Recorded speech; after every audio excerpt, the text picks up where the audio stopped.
Hey guys, welcome back to the CulePodcast. Welcome back to another video. On today's video, guys, we're going to be talking a little bit more about yesterday's match against Monaco. After some hours have passed, the next day tensions have fallen, and we're able to talk about that match in a little bit more logical and less with emotions. We're going to be talking about the match. We're going to be talking about Ter Stegen. We're going to be talking about Hansi Flick's word, some of the good positive aspects that we can take from that match, and then as well looking ahead towards this weekend because Barcelona are going to have to bounce back. But guys, before I get started on the video, make sure to follow me on all of my social media platforms. Go over there and check me out. That way you guys can stay up to date with everything that I do on the channel. But guys, let's get straight into the video.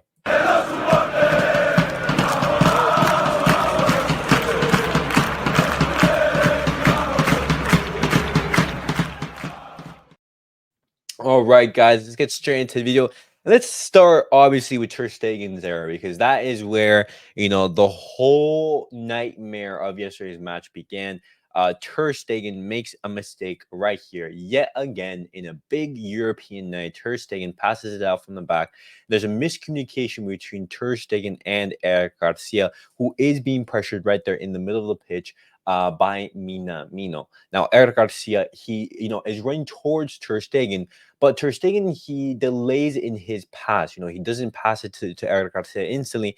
And since, he's not passing it to him, Minamino, he is already so close to him, and Eric Garcia shifts away from the ball, and then Ter Stegen passes the ball, in which we then lose it. And then Eric Garcia, put in that situation, just makes a foul just out of instinct, zero time to react.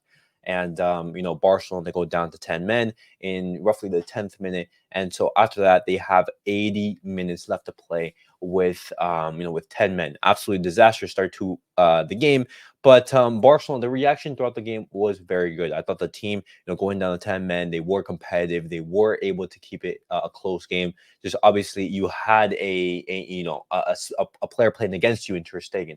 Not only for this mistake right here, but also throughout the match, and even the second goal in which Balogun is able to score. Ter Stegen, the ball was shot directly at him, and yet he can't even make a save. And so, you guys know my thoughts on Ter Stegen. I think Ter Stegen has been a liability for Barcelona for so many years. He's been subpar. Yes, in the league, he's going to have, that 2018-2019 season. He's going to have the season like he did when Barcelona won the league under Xavi, being, amazing and everything. But when it comes to the biggest of games, even in those seasons where he was fantastic, he's going to, be subpar. He's going to cost you games. And even, this season as well.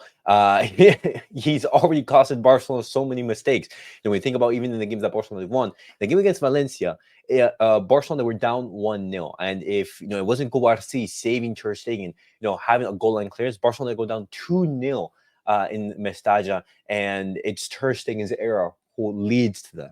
Also in this game against Monaco, it's Ter Stegen who cost Barcelona the game.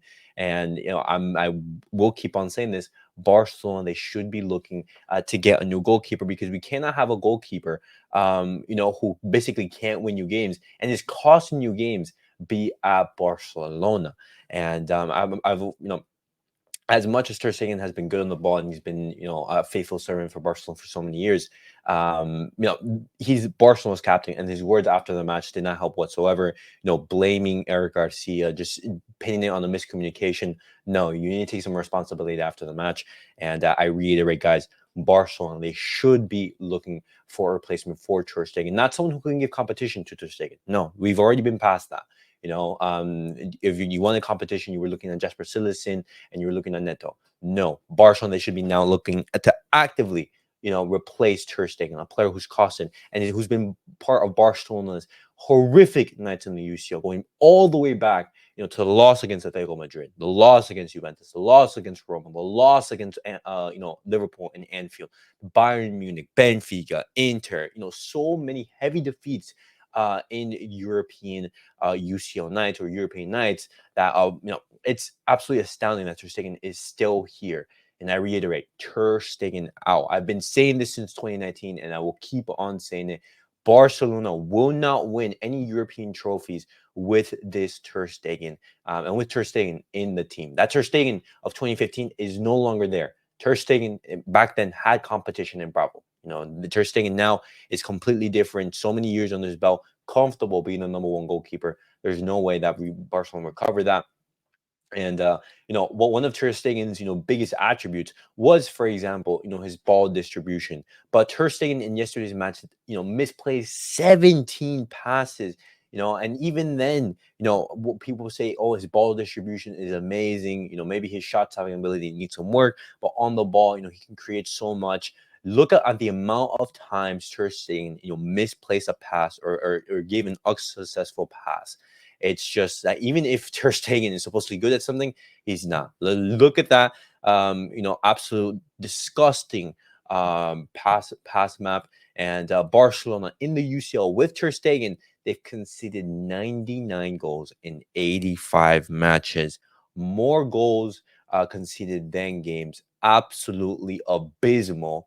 But moving away and talking about something a little bit more positive, guys, and talking about some more positive news, because Ter Stegen, that's just negativity, toxicity, and it's absolutely absurd how people still defend him after so many humiliations. It's just unbelievable. But talking about some positive, guys, we have to talk about Marc Casado, because Marc Casado was absolutely everywhere yesterday. In when Barcelona went down to 10 men, him and Pedri, they ran so much, covered so much ground. And Marc Gasol, he put fires out everywhere. He played an absolutely fantastic match. And Pere, he even came out after the match and he says, we've run 3 times as much. It's not the way we wanted to start the Champions League. Rest assured, the team will give their all in the remaining 7 games. But they ran so much. They had to cover so much ground. And with, all these matches that Barcelona, they are playing, playing roughly 3 games a week. Barcelona, especially with our players injured, we are gonna have to rotate. We are gonna have to, taking care of our players, and that's something that Hansi Flick is going to have to look forward to and look at. But also, Lamine Yamal, absolutely spectacular goal, pulling Barcelona back level in the game before, obviously in the second half, Monaco with the Balogun goal sealed the deal. Lamine Yamal, he had a fantastic goal, and with that goal, he scored his first goal in the UCL. And in 6 games this season, he has 4 goals and 4 assists. And he's only 17 years old, guys. A 17-year-old kid, absolutely carrying Barcelona, arguably the best player in the world, with only 2 players ahead of him having more goal contributions in Harry Kane and Haaland. That's unbelievable. A 17-year-old kid competing with these monsters. That's something that you have to give immense praise to Lamine Yamal. But both Lamine Yamal and Marc Gasol, they did pick up knocks, but Hansi Flick, he did come out in the press conference after the match. He did say, but that both of these players were fine. And that's fantastic news, because if either Marc Gasol or Lamine Yamal were to go down and be injured, I would have a panic attack, and I would be so worried for Barcelona, because we need bodies. We need bodies in that team. And with this injury crisis, it's just making everything so much worse. But continuing on, guys, another good piece of news. We have to talk about Ansu Fati, because Ansu Fati, he did return. He didn't have a couple minutes in yesterday's match, only a couple. He could have played a little bit more, maybe like 30 minutes, roughly half an hour. That is what Hansi Flick, he did say before the match. But due to the circumstances of the match, with Barcelona going down to 10 men, unfortunately, we only were able to see Ansu Fati for a couple of minutes. But we are going to see him possibly this weekend against Villarreal, and he is a player who's going to be, coming back into the swing of things, who's going to be, gaining some match sharpness, gaining some match fitness, and it's so exciting to see Ansu Fati back. And hopefully we can see him, for many, many more games, and hopefully he is able to recover his best level.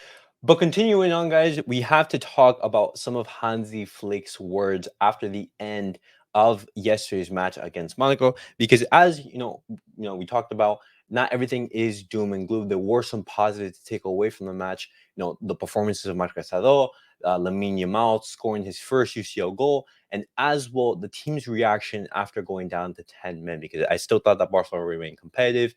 They still were in the game, and that's something that you have to applaud. It's not like Barcelona, they absolutely rolled over, and Monaco, they had a field day.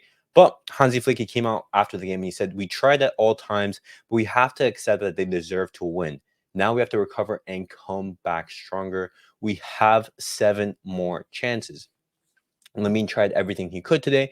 It was a complicated match for him. I replaced him thinking about Sunday. We have to accept this defeat. I'm sure that with the injured players back on track, we will be a stronger team. I've told the team that we have to keep our heads up. We have another game on Sunday. He continues. He says, Marcasilo is fine. He has just a knock. And he says, after 10 minutes, the sending off completely changed our game plan. These things happen, and we have to accept them. But we are strong enough to bounce back in the Champions League. That's for sure. And he says Ansu Fati likes the left wing position better. I agree, but I also think he can play in the middle. And so, Hansi Flick, he comes out after the match. He says, not everything is doom and gloom. The team, it's defeat. This is something that could have happened. Obviously, the way we lost with that Ter Stegen error, it doesn't play in our favor. But we have to be thinking about that game, this weekend against Villarreal. And, Rafinha, a player who a lot of us do like, also didn't have a bad game. Was him after the match. But he did come out after the match and he did say, some words as well. And he said, despite the loss, I still think we can make positive conclusions. We're a good team and we can suffer. He says we did everything we could win, even if we had a player less, and that's the important part. And even though we did lose against Monaco, there's still 7 games remaining. Barcelona, they're still alive in the Champions League. It's not like we're Barcelona are going to be getting grouped or this is the knockout competitions. But we still have to keep our heads up. We have to be focused on Sunday. And the squad is going to be tested. How are we going to react this weekend after that loss? Are we going to come out firing on all cylinders and just put this bad game behind us, or are we going to crumble? That's going to be the test this Sunday. But I applaud the team for how they reacted going down to 10 men. That's something that previous Barcelona teams they possibly couldn't do. In that tough scenario, in the tough away game against a tough team, being able to still remain competitive. But as this photo said, Barcelona, they fell down, but it's time to basically come back up, and not everything is over. I'm still Hansi Flick in. I'm not going to be bashing the team. It's one error from a player who I've said time and time again should not be in Barcelona, who costed Barcelona the game. But the team overall, I'm proud of. They did their job going down to 10 men against a tough team. It's not very easy, and of course, we still gave the best image. I'm not going to be bashing the team for anything like that. But guys, that was some more reaction after the match, after the defeat against Monaco. Let me know your guys' thoughts down below in the comments.